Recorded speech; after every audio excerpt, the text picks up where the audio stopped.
দর্শক আসসালামু আলাইকুম। আমরা আসছি আড়াদিঘি রাস্তায়। এই রাস্তা দিয়ে আমরা যাচ্ছি আড়াদিঘি। একটা দিঘি আছে, সেই দিঘিটা দেখার জন্য। দিঘিটা অনেক পুরাতন, সে দিঘি ঐতিহ্যবাহী একটা দিঘি। প্রায় 15-16 বিঘার জলা আর কি। 15-16 বিঘাতে এই পুকুর বা দিঘি, এই দিঘিটা আমরা দেখতে যাচ্ছি। আর এই রাস্তা, সুন্দর গ্রামের রাস্তা দেখুন। গ্রামের রাস্তা অপূর্ব, অবিরাম মনে হচ্ছে চলে যাচ্ছে আমরা সুন্দরভাবে। একটি কী সুন্দর মনোরম প্রাকৃতিক দৃশ্য এরকম দেখা যায় খুব কম। আর এখান থেকে দেখা যাচ্ছে একটু দূরে আমাদের হলো Rahman cold store, Rahman cold store. জি, তো যাই হোক আমরা আসছি। বলছি দেখেন আলু আর আলু, তার অনেক আলু হয়, হয়েছে এরকম। আমরা রাস্তার দৃশ্য দেখছি, সুন্দর একটা আঁকা রাস্তা, আঁকা রাস্তা। আর কি সুন্দর। এখন আমরা আছি তানোর উপজেলার, তানোর পৌরসভা থেকে কত দূরে, তার আগে প্রায় জানতে হবে থেকে। হ্যাঁ, তানোর থেকে প্রায় 3 কিলোমিটার দূরে, 3 কিলোমিটার দূরে আছি আমরা আড়াদিঘি রাস্তায়। আমরা দেখছি অনেক কৃষি জমি দেখছি এবং রাস্তা দেখছি, মনোরম দৃশ্য।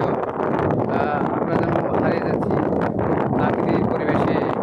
এক সে গম আলু অনেক সেই এখানে একটা জঙ্গল আছে, প্লাস বলা যায় এখানে মিডিলে একটা পুকুর আছে মনে হয়, একদম মনে হচ্ছে পুকুরে, যেখানে শিয়ালের বসবাস। শিয়াল ও পুকুরে বসবাস। এখানে ডিপ টিউবওয়েল আছে, এই ডিপ টিউবওয়েল দিয়ে পানি সেচ করা হয়। দর্শক আসসালামু আলাইকুম। আপনারা তো দেখছেন, কমেন্ট করবেন, ভালো লাগলে অবশ্যই কমেন্ট করবেন, লাইক করেন। হ্যাঁ, আর দর্শকরা আপনাদের ভিডিও করে আপনাদের কেমন লাগে অবশ্যই এটা জানাবেন। এখানে ফুলের গাছ আছে সারি সারি হয়ে, তালের গাছ আছে, আমের গাছ আছে, সেরকম রাস্তাটা পাকা করা আছে। আমাদের উদ্দেশ্য পুকুরটাকে দেখবো, আড়াদিঘির দিঘি আমরা কোনোদিন দেখিনি, আজকে দেখতে যাচ্ছি।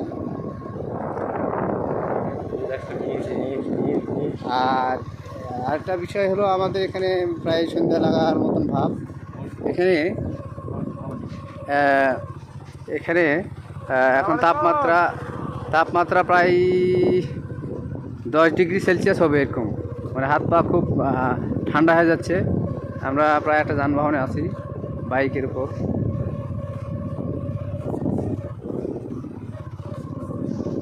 জোরে তো যাই হোক আসি আমরা। ঠিক আছে, তো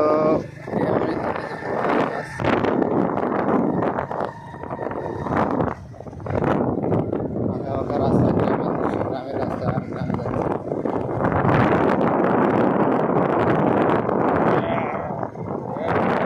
প্রিয় দর্শক অবশ্যই আপনারা জানাবেন কেমন লাগছে এই তানোরের পাশের গ্রাম।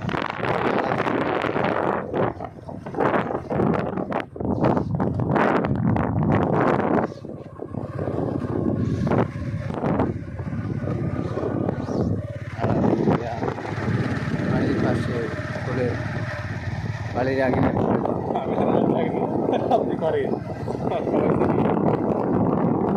পুকুরে একটা ছোট পুকুর আছে।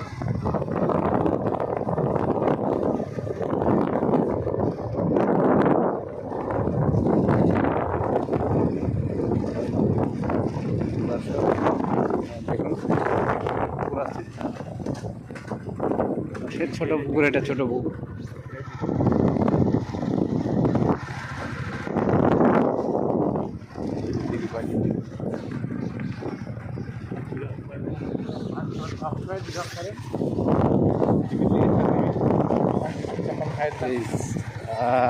প্রিয় দর্শক আসসালামু আলাইকুম। আমরা এখন শুরু করবো।